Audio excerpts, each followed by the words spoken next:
কি যে করি, আজকে তো গরুর হাটে গেলাম, আমার প্রিন্স মামুন গরুটা তো বিক্রি হলো না। আরে ভাই আপনি? ওইদিকে আসলাম, আজকে বাজারে গেছিলাম আমার হিরো আলম গরুটা নিয়ে। বেচা হইল না, 10 লাখ বলছে, তবুও বেশি নাই, আরো বেশি বেচমু, এর লেগে বেশি নাই।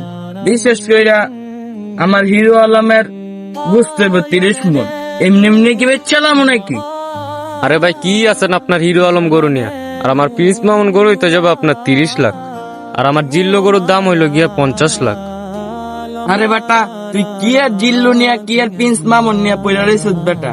আমার পরিমণিটাই যে যাবো 1 কোটি, কোনো কওয়া লাগবো না। ও ভাই, এবার আপনার পরিমণি গরু আর তাহিরি গরুর কাছে আমি স্যালেন্ডার। এখন আইয়েন ভাই, ইমামের সাথে কিছু আলাপ আলোচনা করি রেগা।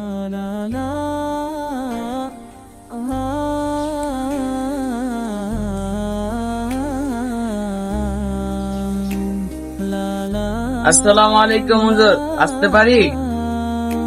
ওয়ালাইকুম আসসালাম, আসেন বসেন। হুজুর, আপনার কি কোনো গরু টরু নাই? আপনি গরুর নাম দেন না? আরে না, হুজুরে গরু থাকবো হইতে, হুজুরে কি গরু পালে? হুজুর আঙ্গ গরুর নাম রাখছি কি জানেন? না, আমি তো জানি না আপনার গরুর নাম কি রাখছেন। হুজুর আমার গরুর নাম শুনেন, আমি একটার নাম রাখছি প্রিন্স মামুন আর একটার নাম রাখছি জিল্লু। কেমন হয়েছে হুজুর নামগুলা? হুজুর না জানলে জানেন, আমার একটা গরুর নাম রাখছে হইলো হিরো আলম, আর একটা গরুর নাম রাখছে হইলো পরিমণি, আর একটা গরুর নাম রাখছে হইলো তাহেরি। দেখো, ঈদ একটা ইবাদত, গরু জবাই করা, কুরবানি দেওয়া, এটা একটা ইবাদত, এটা একটা আমল। আমরা ঈদটাকে আমরা হাসি তামাশায় পরিণত করে দিচ্ছি।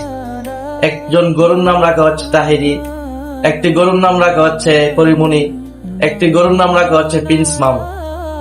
একজন মানুষকে যদি বলে যে আপনি ছাগল, আপনি গরু, আপনি বেড়া, তাহলে কি মানুষের সম্মান ছোট করা হয় না?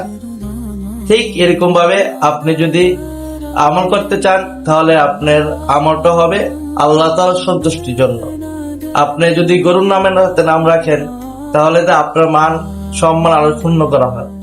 যেমন আল্লাহ পাক পবিত্র কুরআনুল কারীমের মধ্যে বলেন, লাকাদ খলাকনাল ইনসানা ফি আহসানি তাকওয়িম, আমি মানুষকে সৃষ্টি করেছি সর্বোত্তম আকার আকৃতিতে। তাই মানুষের নাম প্রিন্স মামুন, তাই গরুর নাম প্রিন্স মামুন, তাই গরুর নাম পরিমণি, তাই গরুর নাম হিরো আলম, তাই গরুর নাম তাহিরি হতে পারে না। এইগুলা যদি হয়, তাহলে মানুষের তার মান সম্মান ক্ষুণ্ণ করা হয়। আপনি গরু বিক্রি করবেন, এটা একটা ইবাদত। যে গরুটা ক্রয় করবে তার একটা ইবাদত, কারণ এটা যদি আপনার নিয়ত যদি সহি থাকে, তার কারণ রাসূলুল্লাহ সাল্লাল্লাহু আলাইহি সাল্লাম বলেছেন, নিয়াতুল মুমিনিন খায়রুম মিন আমালিহি, মুমিনের নিয়ত তার আমলের চাইতে উত্তম। আচ্ছা তোমরাই বলো, মানুষের নাম কি ব্যঙ্গ করা, ইনসাল্ট করা, ক্রিটিসাইজ করা এইগুলা ঠিক? কারণ এইগুলা মানুষের নাম ইনসাল্ট করা, ক্রিটিসাইজ করা, এটা হচ্ছে আপনার কবিরা গুনাহ। জি হুজুর, বুঝতে পারছি, গরুর নাম মানুষের নামের সাথে মিলায় রাখা ঠিক নয়, এটা জায়েজ নয়। চলুন আমরা মানুষের নাম ইনসাল্ট না করি এবং কুরবানিটা শুধু আল্লাহর নামে দিই। আবার আমরা কি করতেছি, কুরবানির সময় হলে গরুকে মোটা তাজা করার জন্য ইনজেকশন দিচ্ছি এবং কি গরুর খাবারের সাথে এরকম কিছু মিশাচ্ছি যেটা মানুষ খেলে মানুষের জন্য ক্ষতিকর হয়ে উঠবে। আমরা এরকম কিছু না মিশাই। যারা সহি নিয়তে আল্লাহর জন্য গরু কিনতে যাচ্ছেন, তাদের কুরবানিটা আল্লাহ তাআলা কবুল করুন। আর যারা কুরবানির বাজারে গোশত কিনতে যাচ্ছেন, তাদেরকে আল্লাহ তাআলা হেদায়েত দান করুন। আমিন।